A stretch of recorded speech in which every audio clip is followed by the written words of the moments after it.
Welcome to Simply Sheppey, your community podcast which aims to create and enhance connections within the community to build a better Sheppey.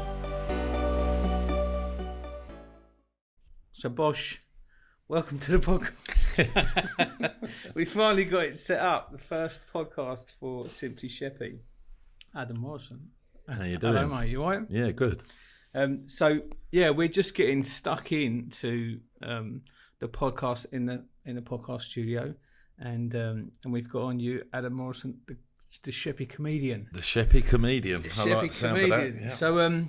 Yeah. So we're going to work through a few questions. At some point, we'll get to what you're doing on Sheppey and the gigs and stuff like that. But I thought we could chat. We'll start off where we started, or I contacted you. A phone call out of the blue, yeah. So I was doing a white collar boxing event, and I don't think I got my nose broke then, but I contacted you. It was before you got your nose busted, yeah. So I was working with my life coach on fear and stuff, and I was doing this white collar boxing, and then the question was, what could be scarier than getting in a ring and fighting? And I thought it could be getting up on stage and doing comedy. So we thought of this white collar comedy thing. Yeah. And then reached out, what comics do I know on the island? I got in touch with Paul, he gave me your details, and we started talking about developing something that's coming up, is this white collar comedy. Yep. And then we started getting chatting, and I realised how much you was getting involved in this career you've got with comedy and this gig you've got on the island. So in terms of comedy, how did you get into it? Is it something you? Oh, it's a bit of an X Factor story, really. Is it? Yeah, it's pretty heavy. So my sister's baby died of SIDS 6 months, and I was pretty done in about it. And I was sitting up the Red Lion in Bluetown with a couple of mates, my mate Dick and my mate Duffy, who was just chatting. And I was like, oh, do I still have to give stand-up a go? Like, because of the whole situation that happened. I was like, life's too short and that. Next thing you know, I looked for gigs and I was like, fuck it, let's do it. Do you know what I mean? So then I managed to get... So my first official one was January 2012. Right. But I did two before that. I got really, really drunk and was telling people, I'm gonna give it a go. I'm gonna give it a go. So we went up the Ivy, and I went in between two bands, and it was, I can't even really remember it apart from my mate going, yeah, you've asked us if we're all right 400 times now, just get on with it. And then my mates were heckling me, and I was like, wah.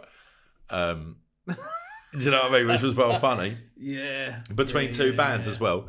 And then I managed to get into this, there's a working men's club around the Tunbridge area or something. It's got for fireworks day, it was for massive loads of people there. I said, there's be 500 people there. Do you want to come and do a bit? I was like, yeah. I've only just, this will be my first one. I don't know what's going on. So I didn't know whether you go in and just talk for an hour or talk for 20 or talk for 5. So you didn't have a mentor or anyone? No, I didn't know what was going on. So went up to this working men's club, me, my mate, and his missus. I can't remember if there was something. I think there was a couple of others as well. So we all went up there, and they went, right, you're going to go on at 9. I was like, excellent, yeah, fucking, shaking and that. Yeah, no, mate, honestly, it was mental. It was mental. So when then the woman come over and she went, right, you can't go on at 9. You're going to have to go on at 9:15. I was like, all right, yeah, no worries. Still shaking and that. And then it went 9:30, 9:45, 10, 10:30. And then it went, right, we'll put you on just as closing. And I was like, all right, well, I've been sitting here for 4 hours now. Do you know what I mean? I just want to get up and do it. I was getting bored of it. But I went up and I can't even remember if it's good. I didn't record it. I didn't do nothing like that. But all I can remember is my mate still says about it now is that as I was doing it, all you could hear in the background was like, see you later, Margaret. I'll see you down the market Tuesday and all stuff like that. Because people were leaving and that. And I was come off. I was like, oh, that was terrible. But then I did my first proper one in Shoreditch at a place called Cavendish Arms where they do Comedy Virgins, and you have to take someone, build up the crowd and stuff like that. And that was mental. I'd given up smoking at that point, didn't smoke, and I'd gone into the gig, or I got there, signed up, was sitting there, I was like, I don't know if I can do this. Like I was sick. I went to the toilet about 4 times. Nervous, yeah, went over to the shop. I didn't smoke. I bought myself 10 smoked them in about 3 seconds, bought another 20, smoked all them, and then went on. Then I went on. Oh no, sorry. Yeah, then I went to ask for advice before, like, you know, other acts and that, because like this is my first proper one. So I mean, I don't count the first 2 because they were. So I went up and asked advice, and one bloke was like, right, just take your time, you know, put some bullet points on your hand of what you want to talk about, and just have fun. He said, you're not going to remember any of that, but just have fun. I was like, all right. And then this other bloke was like, you should give up now. You're going to die. You're not going to be any good, and all this. And I was like, cheers, mate. Do you know what I mean? Like, nice one. Thanks for that. Yeah. So then went on there, and it was like, I don't know, I can't even remember. I think it's like 10 in the first half, 10 in the second half, all doing 5 minutes. So I go up, and I'm doing my bits, like getting laughs and stuff like that. And I messed up right at the beginning. I was like, oh, I'm really sorry. It's my first time. I don't know what I'm doing. Like, can I start again? And the bloke was like, yeah, don't worry, start again. But as I was doing it, where I was nervous, I was rubbing my hands together. Yeah. So when I looked down, because I was forgetting where I was, I'd rubbed off half my notes off my hand. So then I just had to ad-lib for like 2 minutes. Anyway, come off, like massive round of applause. And I was like, oh my God, people were going, oh, that was brilliant. That was brilliant. I was like, my mate was going, oh my God, you've only come up here to tell some rubbish jokes. Do you know what I mean? And, like, and all that. And then they do a comedian of the night. And it was, there was like, I don't know, 5, 6 of us. And the bloke that had said, oh, you're going to be rubbish. You're going to be this. You're going to be that. He was on as well. Yeah. Anyway, it ended up being me and this other bloke. So he didn't get right, so it's just me and this other bloke at the end, and this other bloke had done 30, and I was like, this is my first one ever, and we won joint comedian of the night. Oh, really? Yeah, and then after that, like, I couldn't sleep, like my head, like I was buzzing, like off my tits, and my mate was like, oh, you've only meant to come up here and tell some rubbish jokes, you got comedian of the night, and I was like, yeah, I don't even know. I couldn't talk on that. So from that moment in the Red Lion to you doing that first sort of official gig, how long was that? Probably talking August, September. We were talking in the pub to January. Yeah, it does. We won't go on too much about this white collar comedy thing, but I think it does. It does interest me, like that. Freezing up, like the fear. If I relate it to boxing, like what you can do on the pads or the bags, and then you get in a ring and where that goes, because that fear is paralysing. And then eventually you can breathe and start to feel comfortable. And then it is a case of you can only deliver what you've got. You can't, if you're not that funny, you're not going to be able to deliver it. But there's an element of, you've got to have the material, like you've got to have the work in the gym to be able to box. But then you still on your say the thing is with comedy, you write down all your stuff and you can practice it in the mirror, or you could tell your mates, but it doesn't matter. Do you know what I mean? Because you can only, like, I try out new stuff all the time, and you can only gauge if it works on stage, because it's just, that's it. Mm-hmm. So like, you write your stuff, you're like, yeah, I think that's pretty funny. Or like, you might be like laughing writing it, and then you get on stage and you tell it, and everyone's like, what you want about, mate?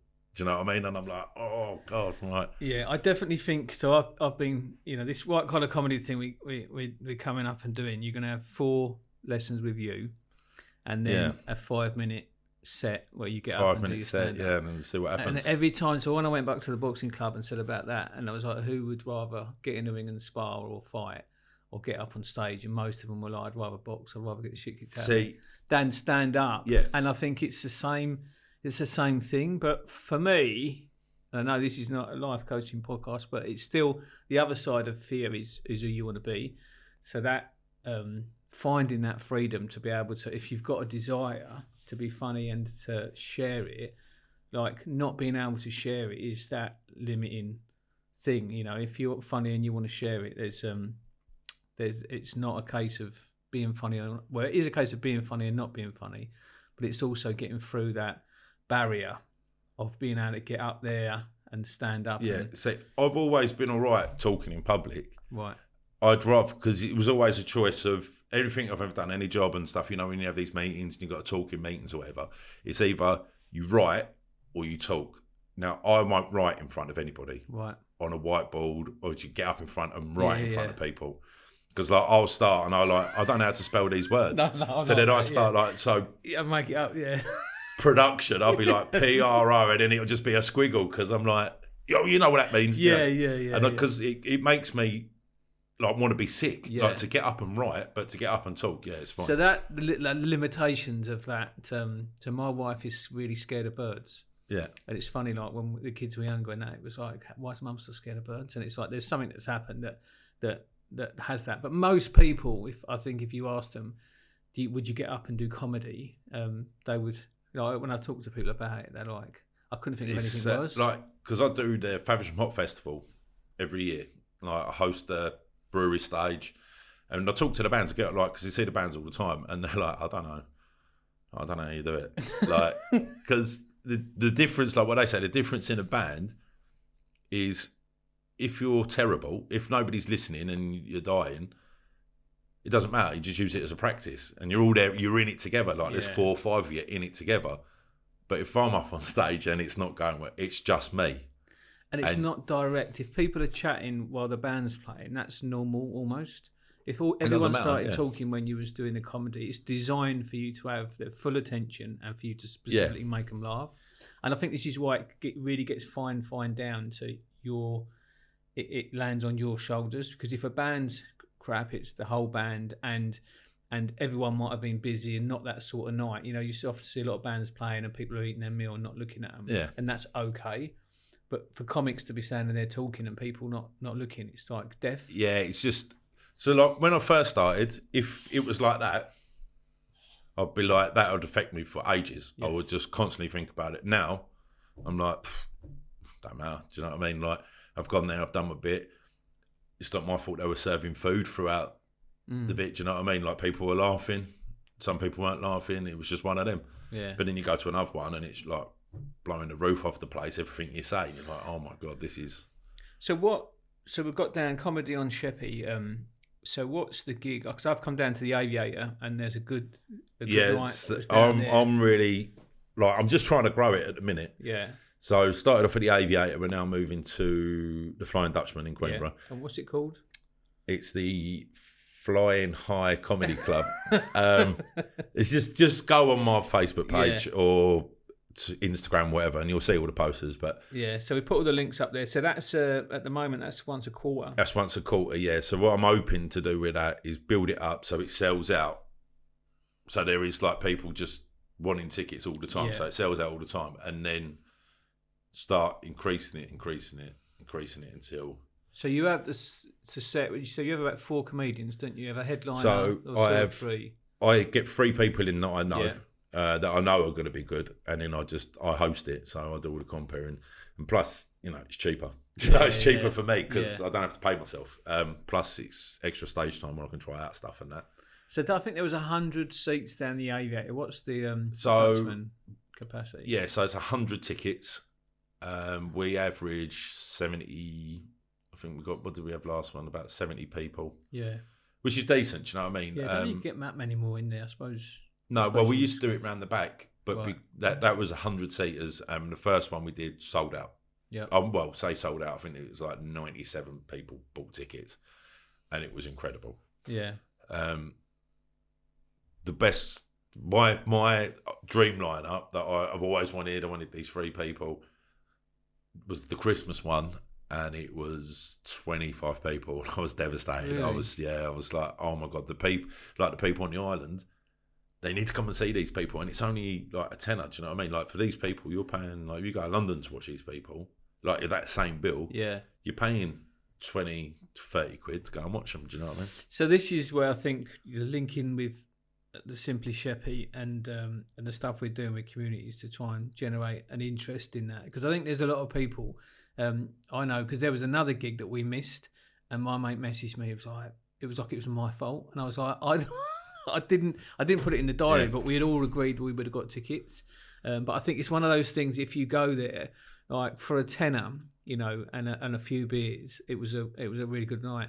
So I think if that can be the case, so where you'd want it to go, if it picked up, so you had that 1 1/4 that was fully booked, what would be the next? What, ideally, something weekly? So I'm also looking at other venues in Kent. So I'm looking Faversham, Maidstone, you know, more towards not Margate, it's got quite a bit in it in a minute, but like down that sort of way, maybe Tunbridge, so I can have one a month, but in different places. Yeah. But what I'd really like is a dedicated venue. Do you know what I mean? So like, yeah, everybody knows Thursday 15th or Thursday 14th. It's always around that time. Yeah. Comedy night on the island. Yeah, no, we're gonna have a brilliant time. £10 a ticket. Let's go and have fun. Do you know what I mean? Yeah. Well, we'll put the links to your website in the bottom of it, on what's coming up, and then so that's what you do on Sheppey, and then you've got your own diary of your gigs. Yeah, and so stuff. yeah, I mean, Friday just gone. I was in Newport, Wales. Where am I going to go? I'm all over the place, to be honest with you. Yeah, so there'll Sunderland. be a link on your website. Yeah, I will. But I put gig lists on Instagram, and then I'll also put it on the Facebook. So, if you, depending on where you live in it. Do you know what I mean? So, like when I do Scunthorpe, if you live in Leeds, you can come along. Yeah. So I think we'll have you back on when we come and do set a date for the White Collar Comedy. Oh yeah, for sure. Yeah, I'm up for that. Because we might have some more victims that we could dragged in to do the White. Yeah, so I'm quite looking forward to it, because what you find is, because I still do it, like this isn't my full-time job yet. Yeah. Do you know what I mean? So I still do a job, and I never told no one about it, and then it gets out because you tell one person, and everybody says, don't they? And then everyone's like, "Oh, why are you doing that? I'm funnier than you." Do you know what I mean? And I'm like, "Oh, I can sort you out a 5-minute slot. Don't worry about it." Yeah. I will bring you. Come down the Aviator or the Flying Dutchman now, and I'll give you a 5-minute spot. If you think like you want to tell your old school pub joke, like, do you know what I mean? In the in front of 70 people, be my guest. Come down, do it. Don't worry about it. I keep laughing whenever I think about us doing it and booking this date and saying I'm going to do it. It's the same feeling like when I was boxing and sparring, and Carl used to say, right, gum shield's in, and I'd have this same feeling like I want a dummy versus a gum shield, because it's that stepping out of that uncomfortable. And I definitely think it's the same as a boxing. It definitely separates the men from the boys, and I think the artwork of having that craft or some content first. So I went to a 50th meal last night and was chatting to some people about it then, and one of the guys is a head teacher, and we agreed if you've got the content, like that's part of it. Like knowing you've got something to say is part of it. There's still that breaking of being comfortable. So yeah, there's a lot that goes into it. So like it's not just, so obviously you've got to have good material. Do you know what I mean? That's it what I mean. Has to be. So, but if you had 2 lots of materials and you got up and delivered the same material as me, having never got up, like your art in delivering that is something you can't cheat. But so like you got your material, that's like the major thing. But then you got your stage presence. If you look nervous, it's weird, because like the audience will pick up on that, and they'll be like, "Oh, well, he ain't confident, so I'm not confident in him," and then it'll be harder. Yeah. Do you know what I mean? So it's trying to. It's like a duck, you know what a duck, where it's underwater. So it's like that. So inside, like I've done gigs before where work like as hosting, like I'm hosting, I'm like, you know, talking to the crowd, getting them all pumped up, ready for the first act, stuff like that. And the whole night, like I was hosting, building it up, and then first act to go on, and these are like open mics, these aren't professional gigs. Be terrible. And then I'll be like, right, so then I've got to go back on, gym up again for the next act. Terrible. Then by the end of it, I'm sweating. I am like, my clothes are wet through, because it is like a workout. It is hard work. But yeah, you got a stage presence is a lot of it. If you go on looking nervous, they're going to know you're nervous and they're going to eat you alive, especially some of these clubs. So when's the next gig at the Dutchman? September. It's Thursday, September the 14th, I believe. We'll put it up on it's the either screen. 15th or 14th. It's always them dates. Yeah. So we'll put it up on the screen, and then what we'll do is we'll post this out. and then get you back on when we do the white collar comedy to start talking about getting that set. Yeah, up. we'll get some.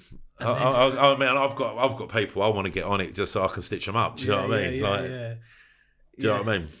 So it'd be good. So I think we'll wrap it up there, and your links will be in the bottom. Anyone wants to get in touch and follow Adam on Twitter, Facebook. Facebook's Adam Morrison Comedy. Instagram Adam Morrison Comedy.